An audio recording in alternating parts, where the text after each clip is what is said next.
Well, today we kick off our series, Playing by the Rules, a look at the Dodd-Frank Act a year later. We're going to take a look at the causes of the financial crisis, as well as the far-reaching impact the new rules have had. And today we are joined by Neal Wolin, Deputy Secretary of the Treasury. And in a recent op-ed, he noted that, quote, "We enacted reform because our system was broken. Firms were free to take on excess risks with an eye toward short-term profits and ignoring long-term consequences."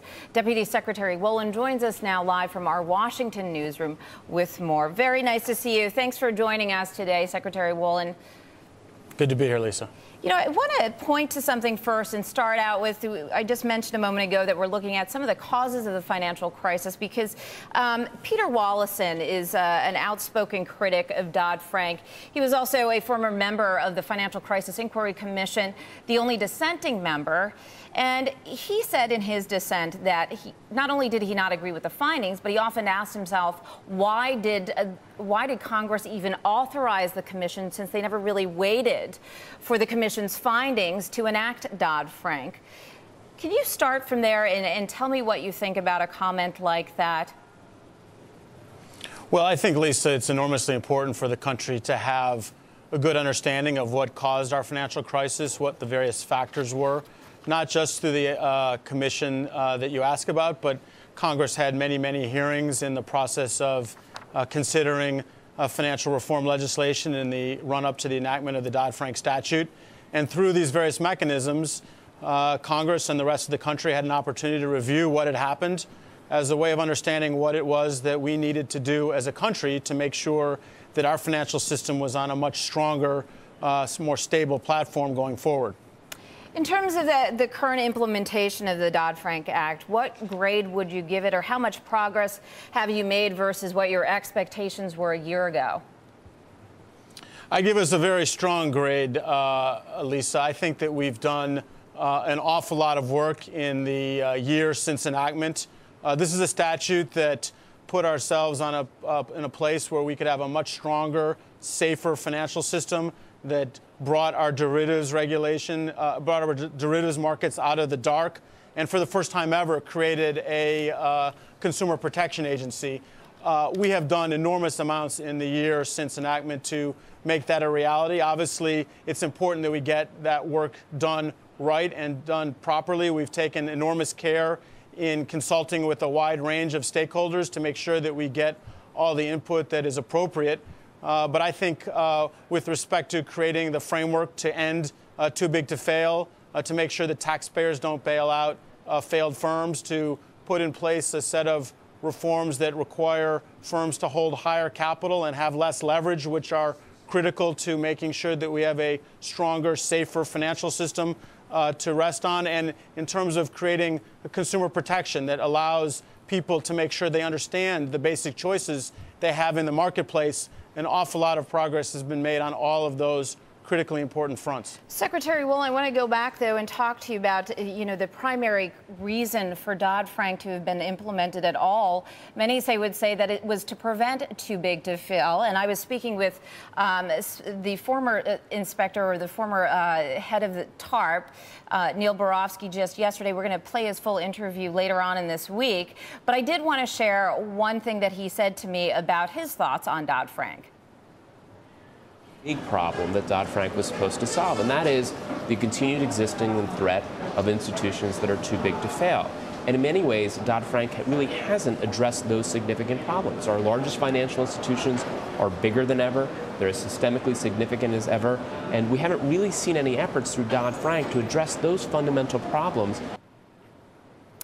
So if a bank were to fail today, what would happen? If one of our largest banks were to fail today, what would the government do, given Dodd-Frank? Well, let me just start with the observation, Lisa, that the statute makes it unavailable to the government to use taxpayer money to bail out a failed firm. It is just not any longer a permissible thing, and the statute's dead clear on that. If a firm were to fail, its management would get thrown out, its shareholders and its creditors would absorb losses, and if necessary, financial institutions more broadly within the financial system would have to pick up whatever additional costs were necessary. But one thing that the statute makes dead clear is that the taxpayers would not be on the hook for it. Secretary Wolin, I wanted to ask you a little bit about what is happening on the international front. It's something that I believe both you and Secretary Treasury Geithner has commented on, about convergence between what's happening internationally as well as what's happening here in the U.S. because of the potential disadvantage that it puts U.S. financial institutions at. Well, it is important to have a level playing field between the regulations that the framework we're putting in place here in the United States and that is put in place internationally. I think there's been very good agreement among the leadership of the G20 countries, for example, about what the objectives are for a new global regulatory framework. I think we've made a lot of progress in our discussions globally. We, of course, in the United States took the lead in the enactment of the Dodd-Frank Act, the one-year anniversary of which is tomorrow, and we will continue to lead internationally because it is important that we in this country have a strong, stable financial system on which our economy rests that can create jobs and generate economic growth. But as we do that, we will, of course, work very hard, as we have been doing, to make sure that the rest of the world comes along with us so that we all have a strong, stable financial system for the world economy. But Secretary Wolin, some would say that the restrictions that we're putting on our institutions, the requirements that we're placing on them, puts them at a disadvantage relative to what the laws are elsewhere.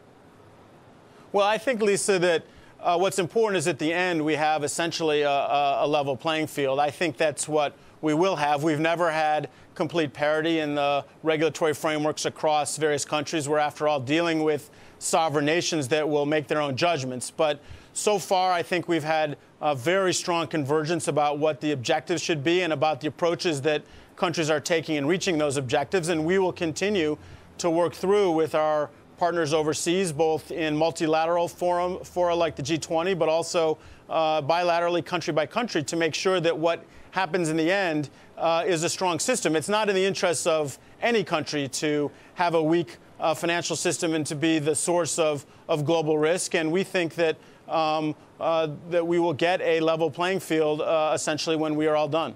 And Secretary Wolin, we only have about 30 seconds here, but let me ask you very quickly, what's your top priority over the next year as it relates to Dodd-Frank?